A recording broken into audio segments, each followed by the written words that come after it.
Ата-эненин такай айткан сөздөрү биздин жашообузга тийгизген таасири кандай? Биз ата-энебизден гендерди жана аты жөнүбүздү албастан, ошондой эле биздин чечимдерибизге, өзүн-өзү сыйлообузга жана ал тургай тагдырыбызга таасир этүүчү жашыруун атайын сөздөрдү да алабыз. Психолог Эрик Берн аларды ата-эненин атайын айткан сөздөрү деп атаган. Бул ата-эненин такай айтылган сөздөрүнөн гана эмес, алардын жүрүм-турумунан жана эмоцияларынан жашыруун маалымат алышат.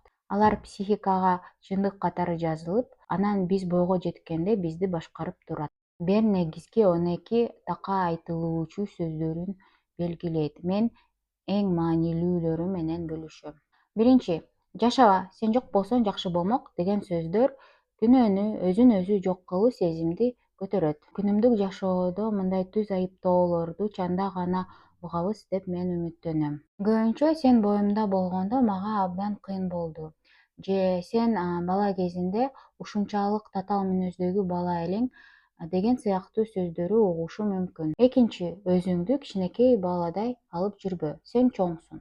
Ушундай такай айткан сөздөр балалыктан баш тартырат. Үчүнчү, чоңойбо, кичинекей боюнча кал. Бул жоопкерчиликтен коркуу сезимин арттырат. Төртүнчү, сезимдерди бас. Эркек балдар ыйлабайт, ачууланба деген сөздөр эмоцияларды басат. Бешинчи, колунан эч нерсе келбейт. Сен ийгиликке эч качан жетпейсиң. Ушундай сөздөр ийгиликтен өзүн-өзү саботаж. Такай айтылган сөздөр кандай иштешет?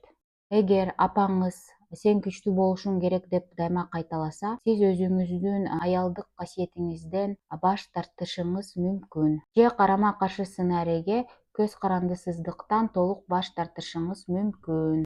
Же атаңыз акча жаман десе, сизге карьера куруу кыйын, же мисалы тапкан акчаңыз каяка кетип жатканын билбейсиз. Эмне кылуу керек? Биринчи, ата-энеңиз такай айткан сөздөрдү эстеңиз.